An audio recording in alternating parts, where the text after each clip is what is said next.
અમરેલીના હનુમાનપરા વિસ્તારના બિસ્માર રસ્તાઓને કારણે લોકો ત્રાહિમામ પોકારી ચૂકેલા છે। નગરપાલિકાની પાસે લોકો અપેક્ષા રાખે છે આ રસ્તાઓ ઝડપથી રિપેર કરવામાં આવે।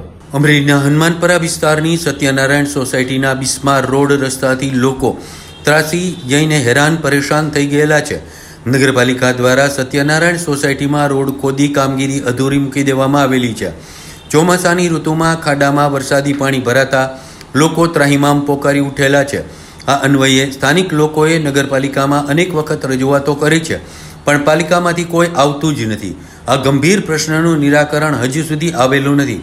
પાલિકા અને કોન્ટ્રાક્ટર રોડ સરખો કરી આપે તો રાહદારીઓ, સ્થાનિક રહેવાસીઓ અને વાહન ચાલકોને ચોમાસામાં પડતી તકલીફો ઓછી થાય તેવું સ્થાનિક સત્યનારાયણ સોસાયટીના લોકો ઈચ્છી રહ્યા છે।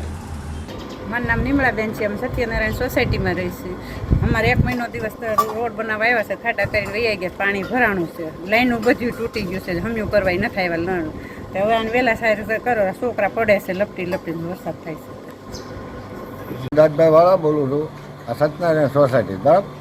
હવે આ 1 મહિના રોડ ખોદી ગયા, કોઈ કાંઈ કર્યું નથી।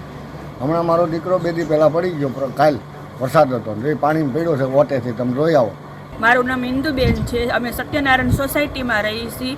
આ ઘંટીવાળી ગલી પડે છે, ત્યાં રોડ ખોદી ગયા છે કેટલા 1 મહિનાથી ને, પણ ત્યાં ધ્યાન દેવા હવે આવતા નથી। ખાડા કરી ગયા છે, પાણી ભરાય છે, મચ્છર ભરાય છે, શેવાળ થઈ ગયો છે, ગંદકીવાળો થાય છે, નથી દૂધવાળા આવતા, નથી કોઈ આવતા। છોકરાઓને ભણવા જવું તો ક્યાંથી હાલવું, દફતર ઉસકાવવા કેવી રીતે જવું, સાયકલ નથી આવતી, ગાડી નથી આવતી, ક્યાં મૂકવી, અમારે આવી બધી પ્રોબ્લેમો થાય છે। તો મારું નામ ધર્મિષ્ઠાબેન છે અને અમે રહીએ છીએ સત્યનારાયણ સોસાયટીમાં। અને અમારે ખાંચાનો રોડ છે, એમાં ખોદી ગયા છે 1 મહિનાથી। અને જ્યારે અમે લોકોને જાણ કરી, રોડ ખોદી ગયા છે ને ત્યારે પાણી ભરાય છે, વરસાદનું પાણી ભરાય અને અમારા સોસ ખાડા તૂટ્યા છે, એનું પાણી ભરાય છે। અત્યારે અમારે બહુ જ રોગ ફેલાય એવી હાલત અમારી થઈ ગઈ છે।